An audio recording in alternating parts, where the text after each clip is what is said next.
கர்த்தரே நம் பெலனும் கீதமும். யாத்திராகமம் 15ஆம் அதிகாரம் 2ஆம் வசனம். கர்த்தர் என் பெலனும் என் கீதமும் ஆனவர், அவர் எனக்கு இரட்சிப்பும் ஆனவர்.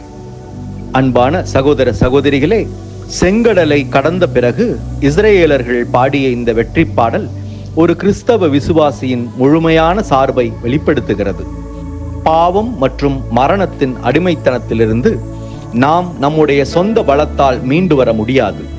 நாம் எல்லா வகையிலும் பலவீனமானவர்கள். கர்த்தர் மட்டுமே நம்முடைய உண்மையான பெலன். அவர் நமக்கு ஆவிக்குரிய ஆற்றலை கொடுத்து சோதனைகளை எதிர்த்து நிற்கவும் நீதியின் பாதையில் நடக்கவும் உதவுகிறார். நம்முடைய விசுவாச பயணம் அவருடைய வல்லமையால் மட்டுமே நிலை நிற்கிறது. கீதம் என்பது நம்முடைய சந்தோஷம் மற்றும் மன மகிழ்ச்சியின் வெளிப்பாடு. உலகத்தின் சந்தோஷங்கள் தற்காலிகமானவை.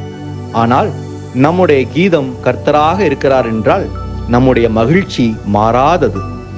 கர்த்தர் நமக்கு இரட்சிப்பை அளித்தார் என்ற நம்பிக்கையே நம்முடைய தொடர்ச்சியான துதிக்கும் மகிழ்ச்சிக்கும் காரணமாக இருக்க வேண்டும்.